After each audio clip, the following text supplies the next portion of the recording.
Hello and welcome back to the Brighter Podcast. My name is Chelsea, And my name is BatSheva. and we are so thrilled to be here with you to be sharing our stories, our life experiences, all the tools and techniques that we have gathered along this journey, and to be sharing those with you on this platform. Today, we are going to be bringing a new idea to you.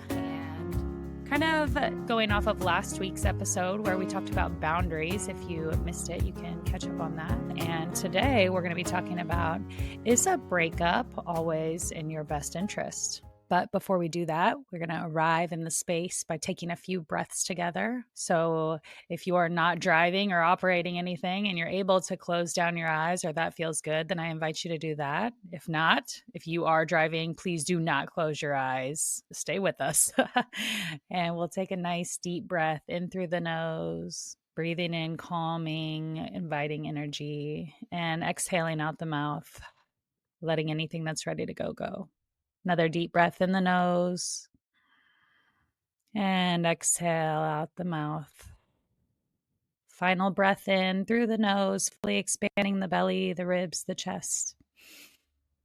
And exhaling out the chest, the ribs, the belly. Welcome, welcome, welcome. Here we go. So, is a breakup always in your best interest? What do you think, BatSheva? I will admit that the topic of this podcast was inspired by a dear beloved friend of mine who currently is on a break from her boyfriend that she has been with for 2 years. They are serious. They probably either will get married or we're certainly on that path. And she's a good friend. We confide in each other. She knows what I've been through. And which means I was married for 20 years, as all of you know, if you've listened to probably even one of our other podcast episodes. And I am no longer married. And of course, she's a little younger than me. She still has a lot of hope. I still have a lot of hope, by the way. But with her relationship, she really did see it becoming the one that she would wind up staying with for her life and building a family with. But recently, there were some issues, and honestly, there was not an enormous toxic abuse situation that made it easy for her to break it off. But there were just a lot of signs that there was a huge imbalance of power. The power dynamic did not feel equal. She did not feel like she had freedom. And she finally realized that she couldn't change within the relationship. So she was going to have to set a massive boundary, which meant actually even breaking up with him. And the truth is, I don't know if they'll end up back together or not. But I could see on the sidelines, and I could remember within my own life just how much she will grow now that they are on a break, whether or not they get back together.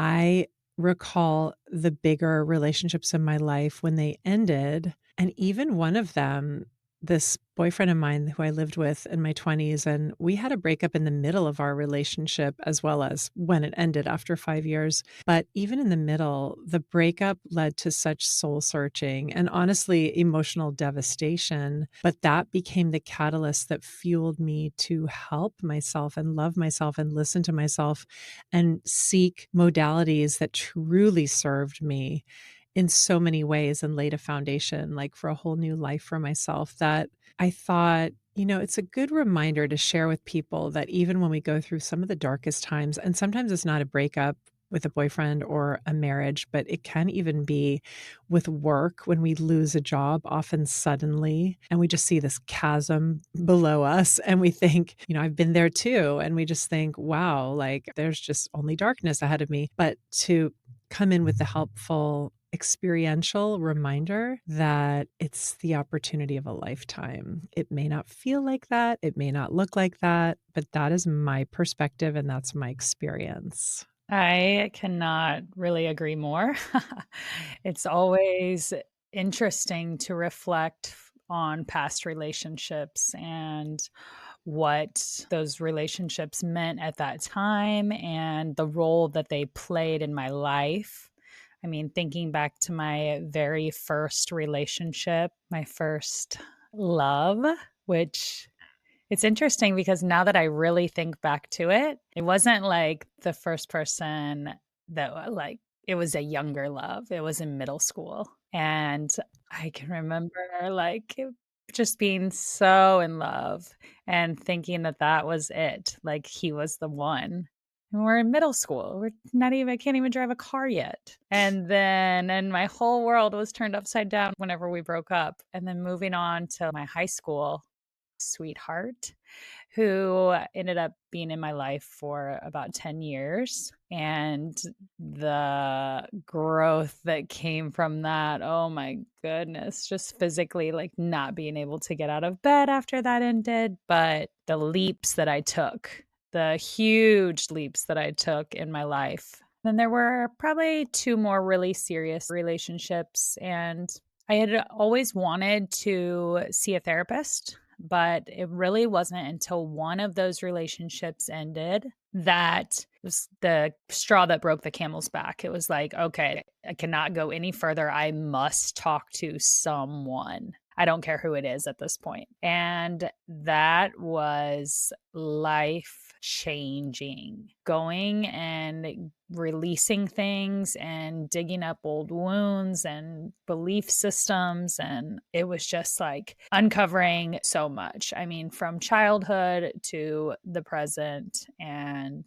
it ultimately was like the best thing that has ever happened to me. And in turn, it ended up being the best thing for my relationship because that relationship, it wasn't a messy breakup like what my previous breakups had been, or it wasn't like a breakup where, it wasn't that like we didn't care about each other. It was just like things aren't right now. Like this isn't like we can't keep doing this.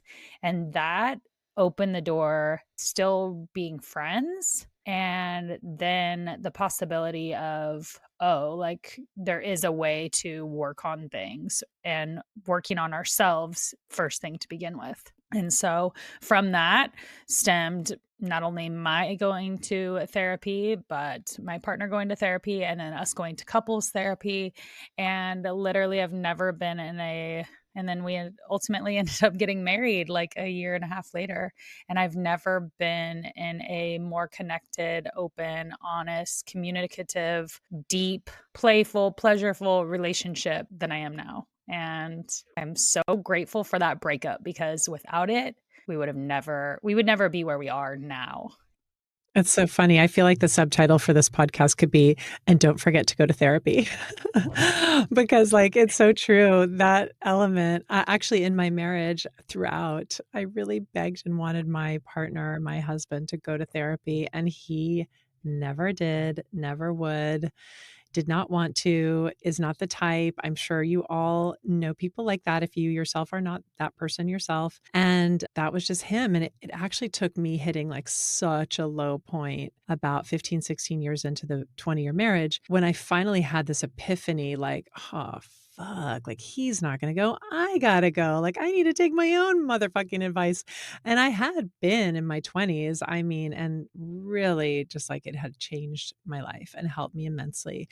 And the second time around when I went in my 40s, I actually tried talk therapy for a minute, but because I had done that intensively in my 20s, I found different modalities that worked better for me at that point in my life. Different coaches and different guides who offered also meditation and kind of intuitive guidance. Like for me, that I could almost like therapize myself, but you always, I mean, in that situation, everyone who's been through it knows you can't do it actually yourself. You really do need, like you always say, like an external compassionate witness, like an unconditionally loving witness to help facilitate that. And so I would, I found my people in those instances, and one of them I still meet with occasionally. So I kind of think that's the caveat to the breakup being good for you, is just make sure you have the support. Yeah. And kind of what I was reminded of whenever you were saying that, and you were talking about not being able to change him, but to like, take your own advice and do the things, is one thing that I didn't know then, but I definitely have used in other relationships is the change me prayer. And it's just a recognition. It's from one of our favorite teachers, Tosha Silver. It's recognizing the fact that we can't change others, we only have control over ourselves, and then asking for that change, like saying, change me into one who can, like, for instance, I have a friend who I love dearly. She speaks so fast that sometimes it's hard for me to keep up. And I really want to engage with her. I love what we're talking about. It's just like sometimes my speed of comprehending and catching up and translating and being able to actually engage in the conversation with her is not enjoyable and sometimes like damn near impossible because she's on to the next thing. Like she's so fast. And I can remember one night coming home and she was going to be sleeping over. And on the way home, I was just like, Divine Beloved, change me into one who can fully comprehend the conversation, keep up with the dialogue, and be able to engage so that it is meaningful and connecting for both of us. And I just feel like doing something like that in a relationship, or, if you are going through a breakup, like Divine Beloved or God or Goddess or whoever it is that you believe in, change me into one who can handle what's going on in my life, who can see the way out, who can find the right resources, who can learn to soothe and comfort and love myself in this time. Thank you for the reminder because I feel like I forget about that tool, the Change Me prayer. And it is so simple and it is so effective, even right now, nothing to do with breakup. But I've been having a little friction with one of my daughters who isn't doing her homework. And honestly, it's triggering me massively. And I think thanks to your reminder, I'm going to start using Change Me prayers and allow the divine force of love to change me into someone who isn't ruffled when she gets behind on her homework. I'll keep you posted. But also, that technique reminded me to share an additional one that is so ubiquitous using mantras, but it's another one that it's easy to kind of just forget about as well, unless we really post them in front of our faces in our offices. And even then, they become sort of background wallpaper unless we change them up a lot and decorate them and change the wording. So, what I wanted to offer is using mantras as well as a way to help ourselves brainwash ourselves in the most healthy, perfectly wonderful, acceptable way while we're going through something scary or even traumatic like a breakup. And I wanted to use myself as an example because one thing I realized starting the coaching program that I offer, I was working with a marketing consultant at one point and he was younger and he goes, "Gosh, I really wish my mom had your program because she divorced my dad and she was just depressed and down and didn't believe that anything good could happen in her life for years." Like, I don't know if it was even still going on. It had been years. And I thought to myself, okay, I need to get the word out. I have been experiencing it as a divorcee with children, and I didn't jump from one man to the next, finding so much joy and even beauty in the pain that I experienced. Like, it wasn't all roses, obviously, and life is never all roses. We've had the low point episode, if you want to look back at that one. And yet, not just that, but there's a lot of hope and excitement because if you're still alive, you can still pursue any and every dream you had, no matter what. It doesn't guarantee the dream will manifest, but just in the gentle and loving and self-compassionate pursuit of that dream, things in the world start to align differently around you and the magic starts to occur. And so back to the idea of a mantra, one of my favorites that I use a lot and I share, especially for women who are older who feel like they miss the boat. I think it's really common for women who have gone through a breakup and they're a little bit older than the regular, let's say 30 and under, where you sort of culturally, you still feel like you're in the zone where like to be single, it's not that big of a deal. But the minute you hit 40, 50, 60, 70 and above, it gets super easy to think, oh, I've aged out of anything like hopeful, fun, exciting, magical. I miss that fucking boat. Well, I don't agree. And I'm living proof that it's not true. And I have friends and luckily one or two mentors. There's not enough of us. So we need more role models to step into this role to show the world and show yourself, most importantly, here comes the mantra that what is meant for you will come to you. so you can let go of all else. And that is a mantra I love so much. What is meant for me will come to me because it's not dependent on age, on the time of your life, on anything. I believe this to be true. I have lived this truth. What is meant for me will come to me. And if you scoff at that and think that's not true, that's your right. But I will share with you that it's always possible to let go of disbelief and suspend disbelief, let's say, and try it and see if using a mantra for a month or 21 days or 40 days, people have different ideas about what that period of time is, but enough times in a row that it becomes a habit, an automatic truth within you. And you do believe that what's meant for you will come to you and you can let go of all else. And then the other mantra is all is divine timing. So I wanted to offer that as well. Tagging on to that reminds me of my favorite mantra. And I love to use it in any kind of like a trying time or a challenging time, a time of growth, expansion is life is happening for me, not to me. I think back to some of the ways that I managed what I was feeling, or shall I say, numbed what I was feeling, which was by going out and drinking excessively and never being alone and all of the things that I could do to avoid just feeling that loneliness, that despair. And now it's interesting to think about because now it's really like leaning into the feelings and feeling them so that those feelings and those emotions don't get stored in my body, so that I'm not suppressing or repressing anything and carrying it around with me forever, which quite possibly is what I did for a long time with many things. Just like kind of a reminder of that too. Breakups and grief and any kind of trauma, like everyone kind of has their own process that they go through. And to allow yourself that time for that process. And I mean, you can do whatever you want to do. I'm not here to tell anyone that they can't, but in my case, like mantraing your way through it or occupying the time, finding ways to keep yourself busy, it's still there. You still got to feel it to heal it. So embrace the breakup. No, you're right. I think I offered the mantras because I think it's all helpful, like the change me prayer, like the Yeah. mantra. It's not instead of therapy. Absolutely, I agree. And it's not to spiritually bypass the feelings or to sweep the feelings under the rug. It's kind of like, I think it's the speed bumps or the bumpers on a bowling lane, like to keep the ball towards the pins, like in our goal of healing from a breakup. You've got on the one side, so important to be able to express and feel those feelings. Yes, feel it to heal it with therapy, with breath work, with plant medicine, with support. I think the main message is there is support out there. Hopefully you have different types of support in your life, family and or friends and or loved ones and or a therapist and or a coach, a book, a program, a podcast. And then on the other side, just all the time lifting yourself up, bringing yourself out on fun dates, using mantras, like mind melding, using change me prayers, journaling, doing things to help yourself all the time. Remind yourself that you're in the right place at the right time and all is well, That your timing is perfect and elegant. that my timing is perfect like it. Yeah, we have a mantra for everything. And all delays are beneficial. Exactly. Oh my goodness, I love it.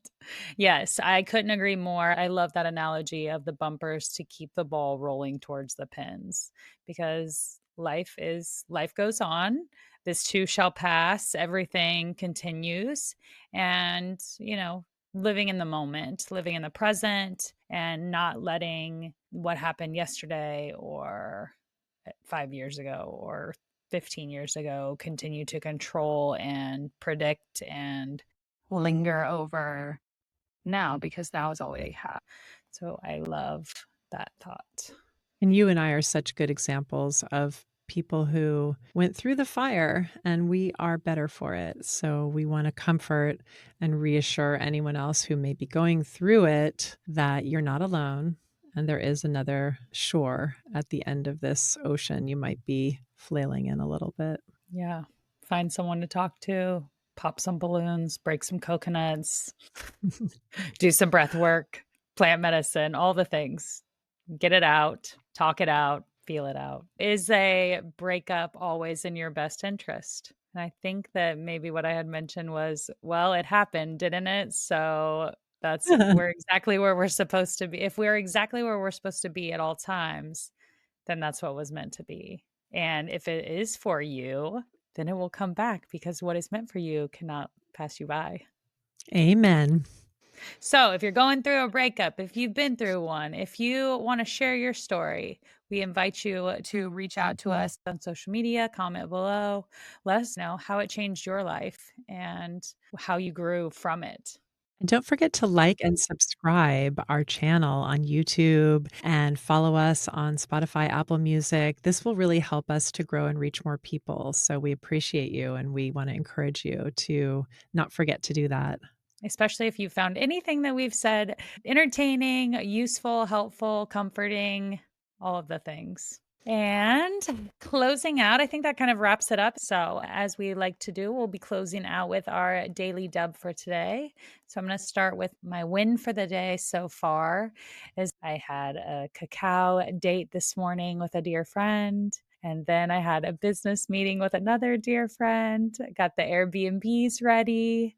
And now here we are at the podcast. So, my flowiness of the day is my win so far. And my wow is that I am so grateful for the community of women in my life. All the way until I went to yoga teacher training, I can honestly say that I had never really felt like I belonged, like that I had women that really loved me. I mean, I had girlfriends and stuff like in high school, but I don't know. It was like things could change on a dime. And if I could really talk to them about what was really going on with me, or be 100% honest, like I can't really say that I could. But now I have the most beautiful web of women, and I just cannot even put into words how grateful I am for that.